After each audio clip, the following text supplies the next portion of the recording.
Hey guys, welcome to the Fight Tonight channel. Friends, before starting to watch this video, I would like to ask you to subscribe to my channel. I really want to get 5,000 subscribers on my YouTube channel. It's so close, thanks for supporting me, guys. Gervonta speaks out from jail. I had to shed light on this situation. Gervonta still refuses to take accountability for this action. Days after being sent to jail for violating the terms of his house arrest, the unbeaten boxing star spoke out on the circumstances which landed him in this situation. Davis was previously sentenced to 90 days of house arrest and 3 years of probation after entering a guilty plea to 4 misdemeanor counts from November 2020 hit and run incident in his Baltimore hometown. During the May 5 sentence hearing, Davis' legal team and the boxing team both made clear that the home of longtime hit trainer Calvin Ford would be made available to serve his house arrest. It was since learned by authorities that Davis was staying at a local Four Seasons hotel prior to purchasing a $3.4 million condominium in the Seal Point luxury community in Baltimore. Neither location was reported to the court by the boxer or his legal team. Davis was then ordered to attend an impromptu hearing on June 1st, at which point Judge Devin Haney instructed outriders to take him into custody at Baltimore Central booking. "This judge is crazy," Davis insisted in a recorded call from the jail. "The judges that they see and I both a property. I'd never think in my power to listen to my lawyers, listening to everyone to a T. She's mad that I brought the property. That's why I'm sitting in jail." Michael Tomko, Davis' attorney throughout the trial, attempted to accept blame during Thursday hearing. "I don't think that Mr. Davis did anything wrong except listen to his lawyer," Tomko said. The excuse didn't fly with Judge Haney, who was acutely critical of the attorney and Davis himself during the May 5 sentence hearing. Haney noted that Davis failed to accept blame in November 2020 incident. Davis never made a statement during the February 16 hearing, where he pled guilty in lieu of continuing with the trial, nor did he offer a comment during the sentence hearing. Not even to Jyair Smith, who was pregnant and injured at the time of the crash, and the only of the 4 victims who declined to settle out of court.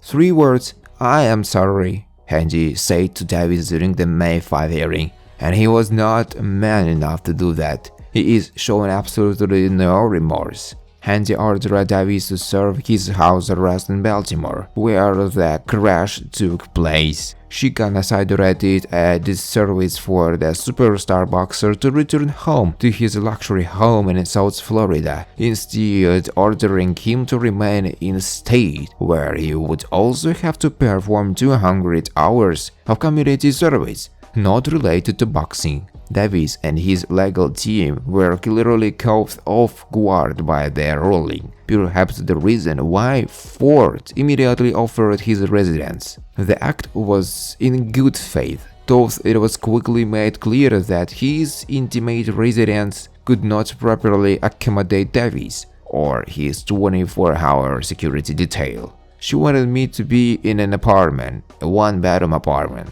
Davis' statement, lacking any understanding of why he was in this situation. "I could not take that. She wanted me to stay in a one-bedroom apartment where I couldn't have my kids or nothing and things like that. I wanted to shed some light on the situation. She is taking advantage of me and she is doing stuff that's not right to me. I just had to shed light on the situation." Davis will now remain in jail until August 3rd. According to the original house arrest sentence.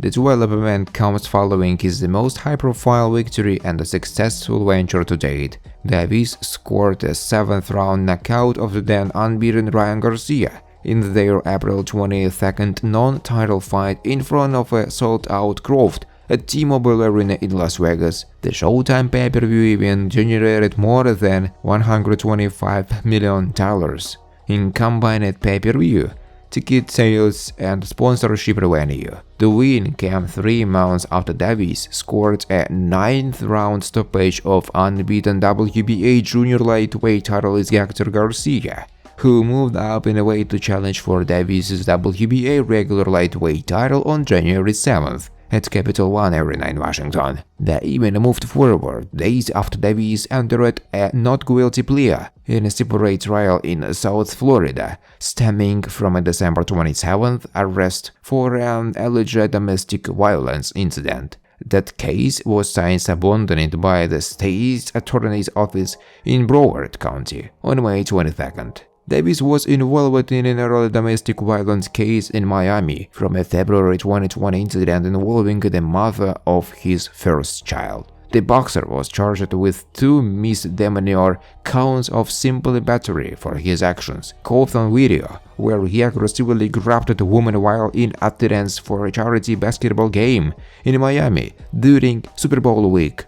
That case was also abandoned by prosecutors last December 13, 2 weeks prior to the alleged incident in his Parkland, Florida residence. Inside the ring, Davis is high among the very short list of true boxing superstars in North America. The April 22nd win marked his 6th consecutive Showtime pay-per-view headliner, all of which have played to sizable growths, including record-breaking box office gains at Barclays Center Brooklyn and Capital One Arena. Don't nobody respects Garcia? Shakur Stevenson picking dangerous Gervonta Davis over trash Ryan Garcia draws wild reactions from fans. In his latest interview with Say Cheese, Shakur Stevenson stated the toughest fighter he could face in contemporary boxing. Among Devin Haney, the current undisputed lightweight champion, Gervonta Davis, the current WBA world lightweight champion, and Ryan Garcia, Shakur Stevenson picked Tank Davis. In his opinion, Tank and him would make the big fight. According to Stevenson, Tank just got that power. In this connection, while Stevenson called Ryan Garcia trash, he branded Gervonta Davis is a dangerous fighter. Ryan, he's trash. It's gonna be Tank Davis, Stevenson said. The 25-year-old is of the view that Davis' power translates from 1 to 12. When I watched him with Gamboa, his power still like there from 1 to 12. I just feel that just makes him more and more dangerous fighter, reasoned Stevenson. After a boxing-related account recently shared Stevenson's statements on Twitter, a number of fans reacted to it. The undefeated knockout artist was taken into custody at Baltimore Center Brooklyn immediately after the hearing, according to the Baltimore Banner. The website attempted blame during the hearing Tuesday. I don't think that Mr. Davis did anything wrong except listen to his lawyer, the website said. Terence Crawford, Shakur Stevenson beats everybody. That boy's special. The duel between Devin Haney only bolstered Terence Crawford's belief in Shakur Stevenson. Haney, the undisputed lightweight champion, retained his 4 135-pound titles with a spirited effort last month at the MGM Grand Arena in Las Vegas. The thoroughly competitive 12-round bout saw Haney use timely right-hand counters in the early going to Stamia, who nevertheless roared back in the final round to make their contest a nail-biter. You already know, Crawford, the WBO welterweight titleist, told the group, "Nobody beat Shakur. I'm saying Shakur beat everybody. It doesn't matter who it is, Shakur beating them." Thanks for watching, guys. If you like this video, please subscribe to my YouTube channel.